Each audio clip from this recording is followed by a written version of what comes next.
Watanzania ndugu zangu, leo ni siku nyingine tena ambayo nimeona habari ya kupanda ghafla mafuta. Akiadani hichi kuwi siku 6 zilizopita vita ya vita ya Irani na Israeli pamoja na Marekani zilianza kupiganwa. Yaani Irani alipigwa na Irani naye akaanza kupiga. Eti baada ya siku 6 tunaambiwa kwamba Tanzania tunatangaziwa kwamba na mkuu wa nchi kwamba mafuta yamepanda kwa 13%. Sijajua kama mna kumbukumbu vizuri wa Tanzania, lakini ile ilikuwa ni preemptive, yani ni preparation ya kuandaa Watanzania kisaikolojia kwamba mafuta yanaenda kupanda. Siku moja baadaye EURA anatoa bei mpya, anatangaza bei mpya ya mafuta kupanda. Maana yake yamepanda kwa wastani wa 7%. Mafuta kwa ujumla wake yamepanda kwa 7%. Sijajua, sio shilingi 7, 7% mafuta.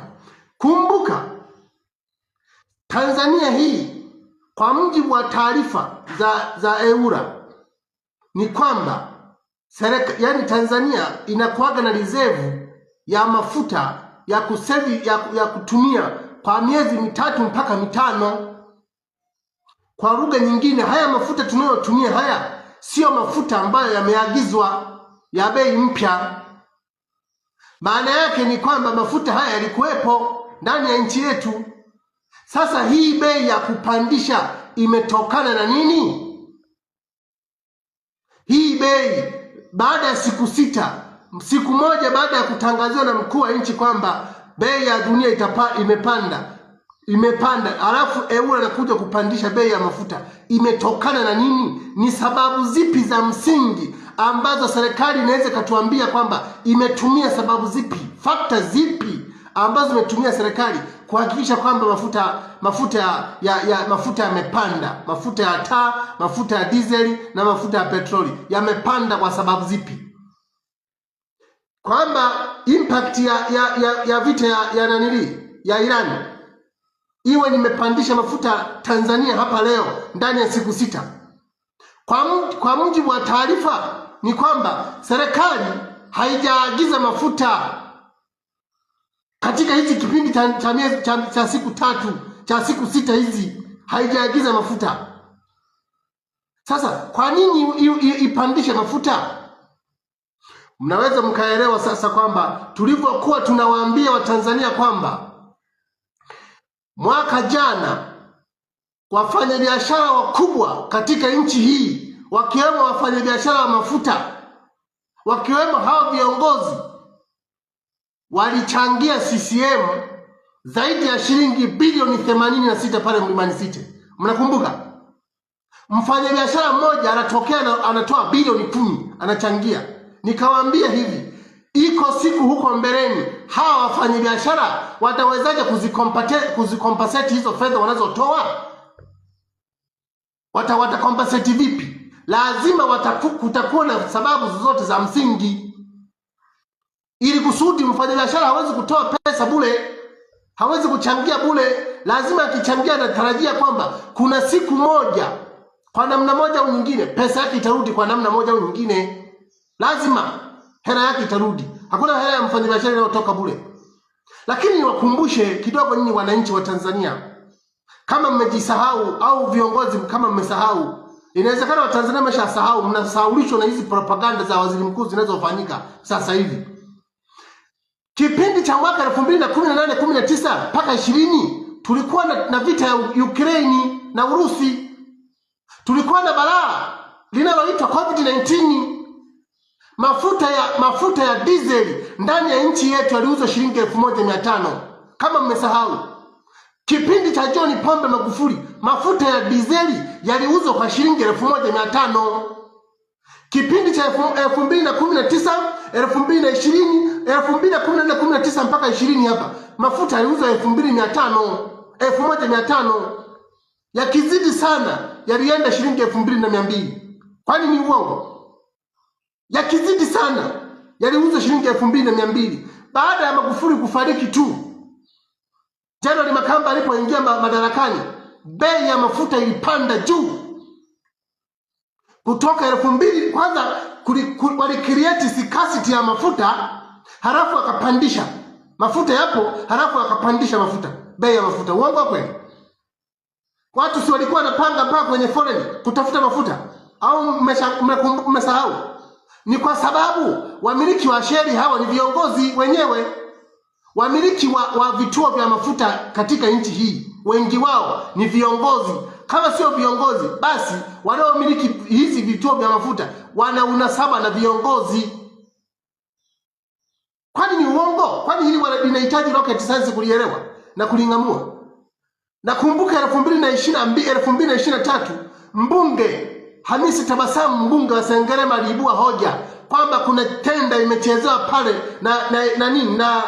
na ile bodi ya bodi ya mafuta inaitwa PBPA. Walichezea nini? Walichezea tenda mwaka 2023. Aliibua hoja bungeni, akaambiwa nyamaza na spika wa bunge Tulia Ackson, akamwambia nyamaza, hilo jambo usilisungumze tena. Akakatishwa. Alikuwa anajua kwamba kuna mchezo unachezwa na PBPA, bodi ya ile public na ni bodi ya manunuzi ya mafuta, si ndio?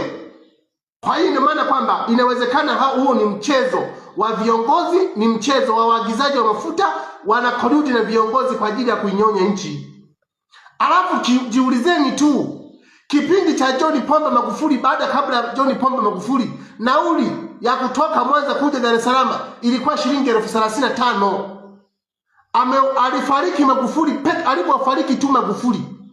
Nataka niwarudishe nyuma. Alipofariki Magufuli tu, bei za nauli zikapandishwa. EURA wakatangaza kupandisha bei za nauli kutoka 35,000 mpaka 70,000. Leo mpaka 120,000 nauli za kutoka Dar es Salaam kwenda Mwanza. Kwani ni uongo? Je, ninyi katika mikoa yenu wa Tanzania mnakoenda nauli ziko vile vile zilivyokuwa kabla ya mwaka 2021? Kuna kitu gani hapa kimepanda? Kuna kitu gani hapa kimepanda? Unajua impact ya kupandisha mafuta? Impact ya kupandisha mafuta ya diesel, maana yake kila kitu kitapanda bei, kwa sababu transportation itapanda bei. Na unapopandisha bei transportation, automatically hata ile selling price ya kitu kitapanda, kwa sababu mtu hawezi kuuza kama bei alizokuwa anauza mwanzoni. Atauza kwa sababu ya kuongezea ile gap lililopandishwa hapa katikati. Unajua maana ya kupandisha price, yani bei ya vitu? Unapopandisha bei ya vitu, anayeenda kuumia zaidi ni mwananchi wa chini, sio Mtanzania. Hawa viongozi hawaumii, kwa sababu wa viongozi hawa wanahudumiwa kila kitu bure. Ndio maana hawaoni tabu wao kupandisha vitu, kwa sababu hawa maana yake sio wazalendo. Magufuli alikuwa ni mzalendo, alikuwa anadhibiti mfumuko wa kuholela wa kupandisha vitu ovyo ovyo, kwa sababu alikuwa anawapenda Watanzania. Leo tuna viongozi ambao hawana vinasaba na Watanzania, ndio maana wanaweza akapandisha tu. Wao hawaoni tabu kupandisha, kwa sababu wanajijali zaidi wao na familia zao, kwa sababu wao hawalipi kodi yoyote, wao hawakati kodi kwenye mishahara yao, wao wanatumia mafuta bure, wao familia zao wanahudumiwa bure, umeme bure, mafuta bure, gari bure, dereva bure, na mfanya usafi bure.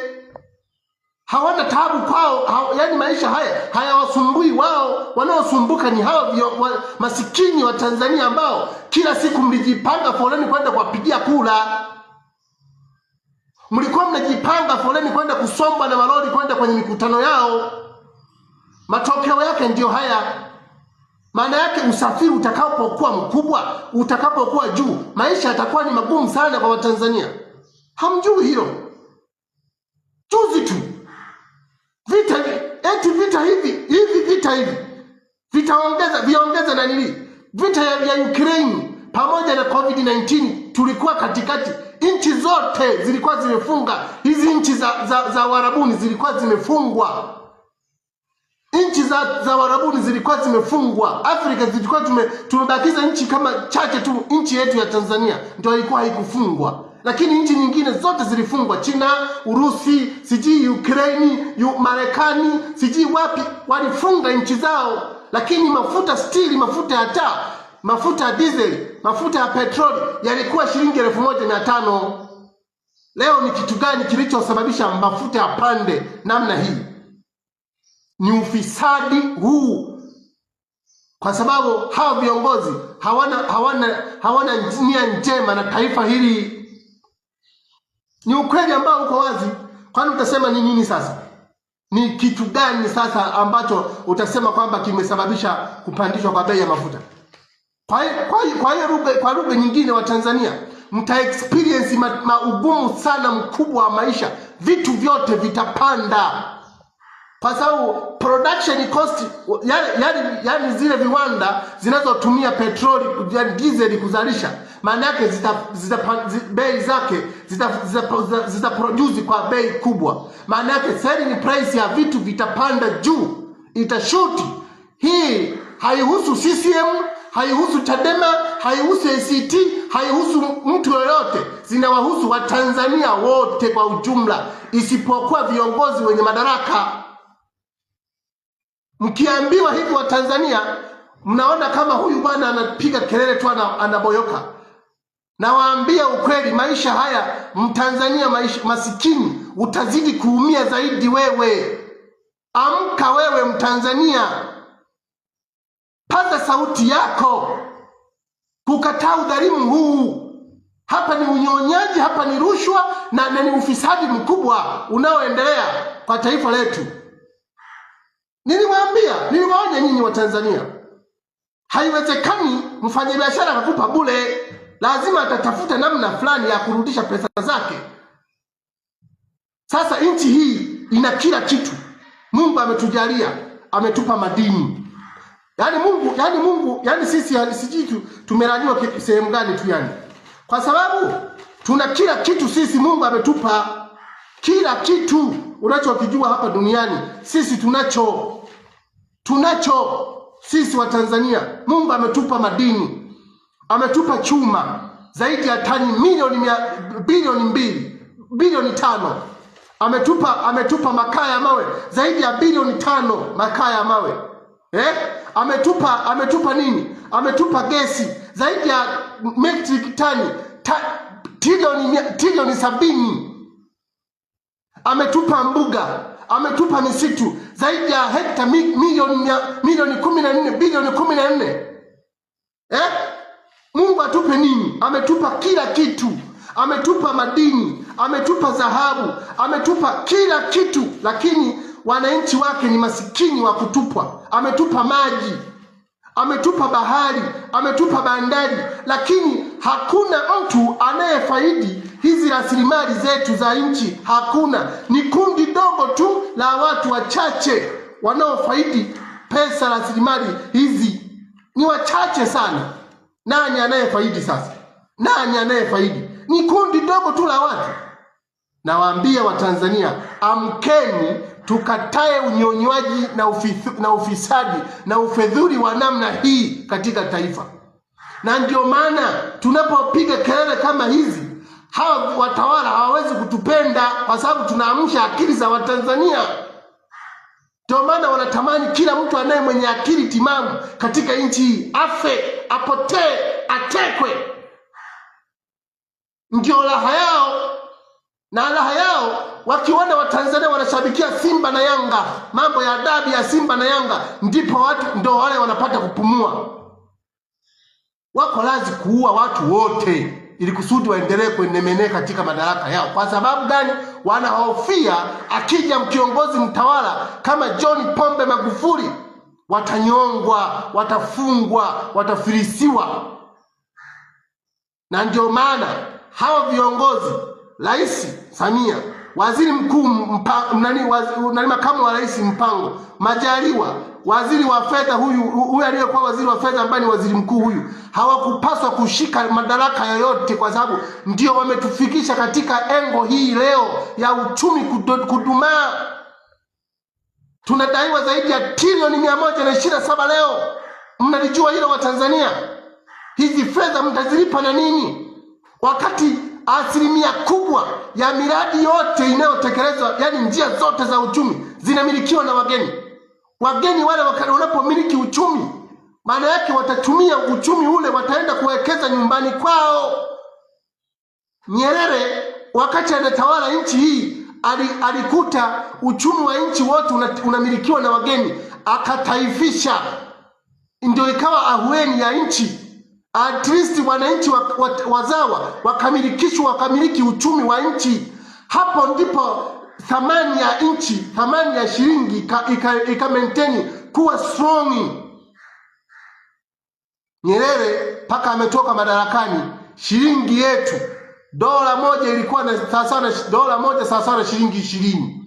Leo dola moja itaenda mpaka 3200 baada tu ya mfumuko huu. Na kuelezeni ukweli, kwa sababu tunaponunua haya mafuta tunanunua in term of dollar. Sisi hatuuzi chochote katika nchi. Unategemea nini hapo? Unajua hivi ni wa Tanzania, hivi wa Tanzania ni watu kweli au ni au alivyosema Ndugai kwamba tumefanywa kuwa mazuzu, yani mazezeta, mandindindi, hatujielewi. Mkipewa shilingi 5000 na kanga mnashangilia, Simba na Yanga mnashangilia. Tumerogwa na nini kwenye ubongo sisi wa Tanzania?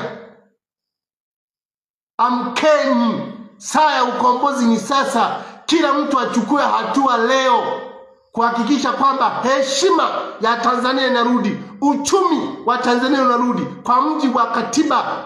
Tumepewa katiba, tuitumie katiba kulinda nchi yetu, kulinda uchumi wetu. Tusiruhusu mtu yoyote kubagaza heshima ya uchumi wetu, na uchumi wetu uwe imara na umilikiwe na Watanzania wenyewe. Asanteni sana kwa kunisikiliza. Mungu awabariki sana.